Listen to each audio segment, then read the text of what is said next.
What's up, guys? Welcome to Daily Dose of Reddit. This is your host that needs to go on a bar crawl eventually, Zach, and today's subreddit is r/IDontWorkHereLady. Seriously, man, I haven't done that, and it seems so cool to try at least once. Former boss seems to have forgotten she fired me. What a dummy. So some backstory here because it's important. I used to work for a tech company based in the US, a small startup with a small team. From the interview pitch, it seemed perfect. I get to walk to work, it's in an industry I really like, music, and while the pay is way under my value, I get stock options and good benefits. Within the first month, things are okay. Not amazing, but I'm doing my best to make the most of it. My tech guy is nice and our HR finance guy is chill. The other two, well, the first warning sign is that they fight. Childishly, I might add. If the guy, we'll call him Tim, doesn't know how to do something, he gets flustered and asks for help. First few times I didn't mind it, then realized he was asking me to do all of his work for him. That's not a great sign. Second warning sign, the chick. We'll call her Karen, because she is one, blows up constantly. She also asks me to do her work for her. Did I mention she is the head of the company? I had to help her fill out her own W-2. That should have set alarm bells off, but whatever, she's young. Maybe she's only ever worked on 1099 jobs. I don't know. Then the real issues start to rear their ugly heads. Anytime Tim and Karen disagree, it's a full-scale fight. Neither of them are actually doing their own work, so it's usually down to, well, why isn't this perfect? And whoever is being accused just looks at me while the other goes, I'll do it myself, then gives it back to me with little to no direction. This goes on for months. The fighting only gets worse and worse, and it's bizarre because it's not dissimilar to a lover's quarrel. That's when I realize that's what it is. These two are dating. They didn't disclose this to anyone. Not to me, not to our staff, who is exhausted listening to them fight, and most shockingly, not to our investors, which is a huge no-no. Eventually, after months, I request to only work with HR guy and tech guy. To their protests, HR guy allows it, seeing that I'm pretty much going to quit otherwise. It starts out okay, but Karen keeps trying to overload our process with more of the work she's supposed to be doing, still trying to get me to do it. Eventually, they hire, well, he's treated like a glorified intern, to do their crap for them. I hand over our master list of logins to him, delete the logins off my devices since I am not responsible for the channels associated anymore, and get on with my work. Keep this in mind for later. For a brief stint, things are okay. Or at least I think they are, because I don't have to deal with Karen and Tim anymore. But oh man, was I wrong. Out of nowhere, Karen and Tim leave town, inform all of us that we need to move to this new city, and that I'll have to ship their crap to the new place since I'm the only one still in my city. HR guy was on vacation and tech guy is remote. I'm furious. I less than politely say, hell no. Sure enough, I don't have to convince them.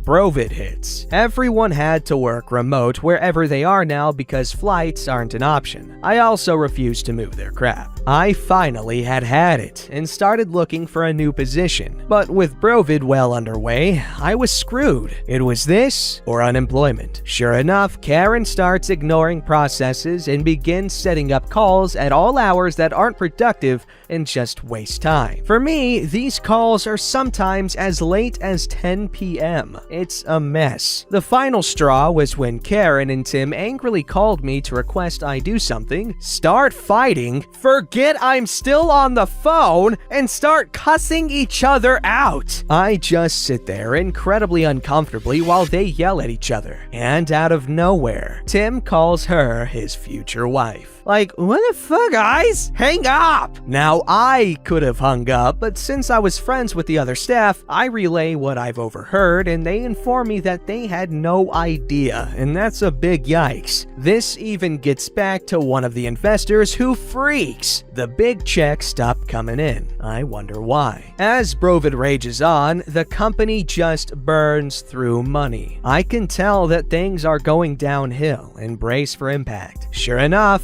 I get terminated. Everyone does. Now, fast forward to today. Out of nowhere, I get a call from Tim. They've misplaced several logins for their account. I direct them to the intern, and apparently he doesn't have them. I help them recover the logins because I'm not an ass, and Karen, learning nothing, asks if I can help with a project for free. I don't think I've ever been more happy to say, "I don't work here, lady," in my life. Just to add some revenge salt, I give them my contractor rates, $50 an hour. I haven't heard back, but if I do, I'll update in the comments. I may not work anywhere right now, but God am I glad I don't work in that hellhole anymore. Wow, okay, so, those people obviously don't really have much in terms of knowledge of how to run a business. I mean, I don't either, but...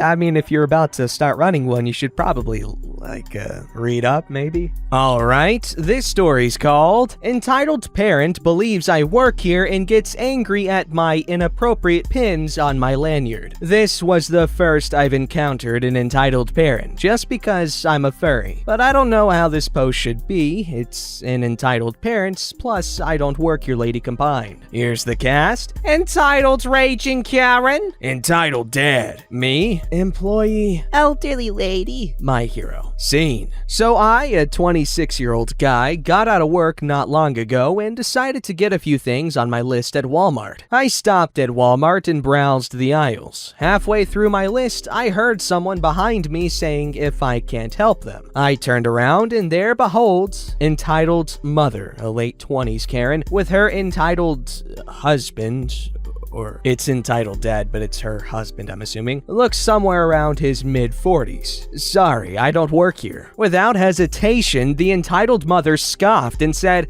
"Sure you do. You have the uniform on and you're going through the aisle stalking, so don't waste my time with the 'I don't work here' speech because it's not gonna work on me." The entitled dad is shaking his head in agreement, and entitled mother continues with entitled mother's rant. "We are trying to find this toy that the Walmart app said they have in stock." She showed me the toy on her phone and proceeds the rant, but what she doesn't know is that her app is in a different state, and I mentioned it to her, but entitled mother is so stubborn and said, "No, the app said it's here and it's in stock. I want to get this for my precious child." Kid sitting in the cart. Entitled mother's voice echoed for what seemed like forever. An employee showed up because of the commotion that's being unfolded. Entitled dad complained to the employee that I was of no help and refuses to find their toy. Entitled mother showed the employee the app with the toy, and a few minutes later the employee collected himself and figured out what is happening. The employee first told them that I don't work there, and second, that the toy isn't in stock in this store. Entitled mother was fuming and said something along the lines of, "The app said it is in stock, so don't mess with me. And secondly, this guy does work here. See?" As soon as she said that, she reached for my lanyard, pulling it as it felt that I was being choked. "He has your employee tag." The employee said, "Ma'am, that is not our employee tag. He works for a different company." She turned to look at the tag. She was getting more red by the second when she realized that I don't work there. Entitled mother and erectile dysfunction retreat in defeat, and the employee sighed a sigh of relief and apologized to me. I thanked him and went to finish my list. I wish I can say that was the end of it, but nope, it got worse. As I waited at the checkout, the line was pretty long. Out of nowhere, I felt a huge pull on my lanyard and made me choke and gag for air. Seconds later, I regained my breath and faced whoever pulled my lanyard so hard. Without surprise, I noticed it is entitled mother and entitled dad. Before I can utter a word, entitled mother said,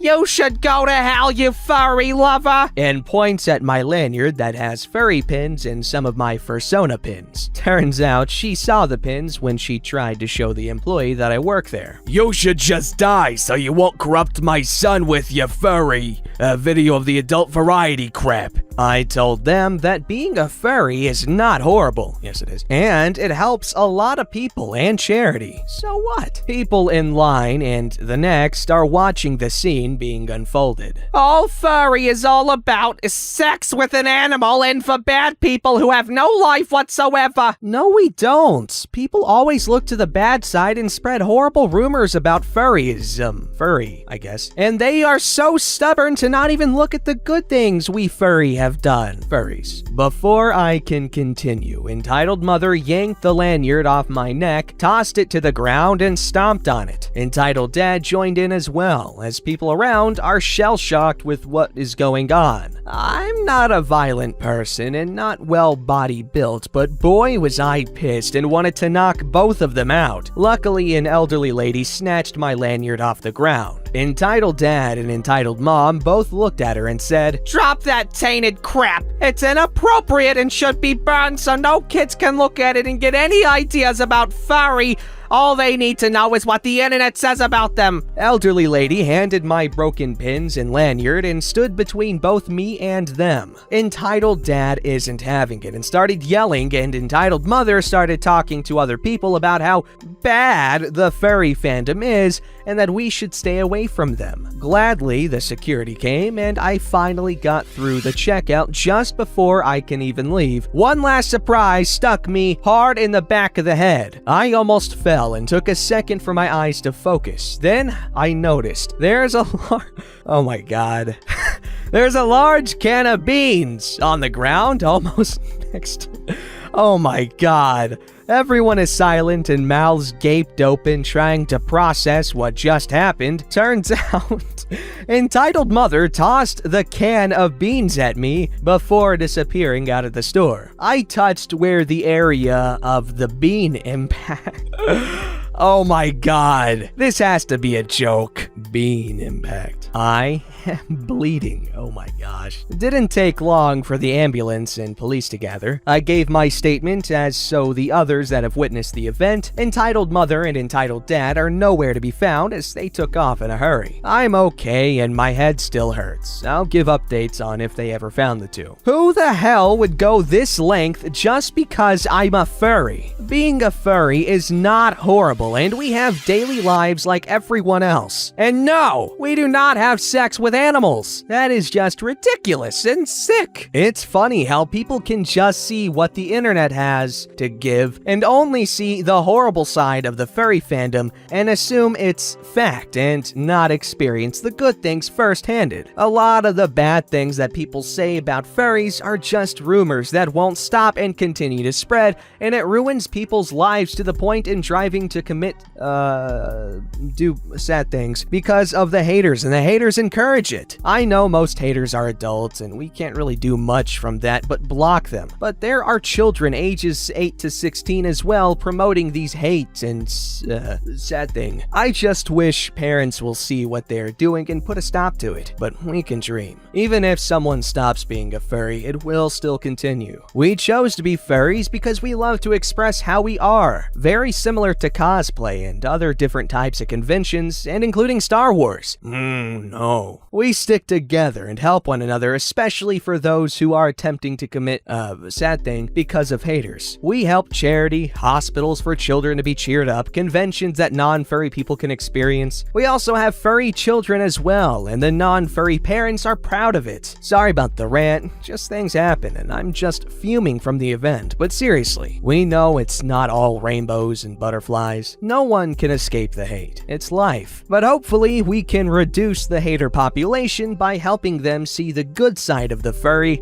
and not fixated on the horrible side. Okay, so I'm getting from this is that furries are weird and they are very bad people and they like animals inappropriately. That's the message I'm getting from this. I'm sorry, buddy, but that's just what I'm getting from this. I'm, of course, joking. Do what you want, as long as it's not hurting other people. OP in this story did absolutely nothing wrong. He's just vibing. He's just doing his thing. And you know what? I think furry stuff is weird, bro. It's just weird to me. But I'm never gonna seriously condemn someone just because they're a furry. And no one else should. It's just someone doing their thing. Even if it is really weird. Alright, this story's called Lady Decides I Need to Help Her and Her Son Load a Dresser because I'm parked 2 spots away from them. So today, I'm at Costco getting my meds, minding my own business. A lady and her son bought one of the dressers that Costco is selling. Fine, all good. They actually look pretty good. Mom decides that the 2 of them can get it in the car and refuses help despite the 2 of them basically being the living embodiment of sticks. I mean, anything's possible, right? We all made it out through the queue to get outside and are about 8 to 10 steps behind me. Mom and son are bickering because son knows she's not strong enough to lift aside. Mom won't have it. I get closer to my car only to find a young family struggling with a little 2-year-old refusing to go in its seat. Inconvenient given it's 95 before the heat-reflecting properties of asphalt. But whatever, and I'm not in a rush. Kids will be the monsters they will be. Mom and son try to lift the dresser to no dice, and to my immense humor. I've had to deal with her at work before, and she isn't the nicest person. Sadly, she recognized me at some point and demands I get over here and help my son load this. I pretend not to hear her and went about watching this child just screw with this dad trying to buckle him in. 10 out of 10 would watch again with popcorn. Mom decides to tap my shoulder to get my attention. Cue, help my son load this dresser. Again, no, as my answer isn't taken well, and she had a freakout moment. Even so far as to threaten to return the tree she bought from us because I was being rude. Good luck with that, lady. You and your son can't lift a 150-pound dresser. Good luck lifting that 800-pound autumn blaze maple that's now had plenty of time to root in. I finally look at my son and see his obvious shame that his mom is acting a lot like the 2-year-old not wanting to go into the car seat. Agree to help the kid so long as mom doesn't touch it because she will tip the box too much. Gotta keep in mind, I'm 6'2" with a 6'6" wingspan. I know, freaking monkey arms. And a bit of a brute from shifting many 300 to 700 pound trees by hand. We lift the dresser into the truck bed without too much issue, despite the fact I took about all the weight. Mom then decided I need to follow them home to offload the dresser. Hell no, lady. Hell no. It was a big enough of an I don't work here lady moment to even load the thing, let alone ending back up at your house to offload it. The dad finally managed to get the baby buckled up, and I hopped in my car and drove off. Ended up that she called my job to complain that I was rude and not helpful. Sales staff know that I'm off on Mondays, my only day off after all, and ask what about. Lady, I guess, decided to admit she was trying to bully me into helping her, and it got laughed off. Can't wait to see what comes of this. Cheers, mad lads and mad lasses dealing with I don't work here lady issues. Edit 1. I'm aware I shouldn't have caved and helped her, but at the time, it seemed like a good thing to help the kid with her. I have one of these entitled witches as a stepmother. Kind of hard for me not to sympathize. Yeah, you're a good dude for helping the kid. Don't punish the kid for the sin of the parents or something like that. I really like this story. It was written really well. So thanks for sharing, bro. Don't forget to like, subscribe, and hit that bell to never miss an episode.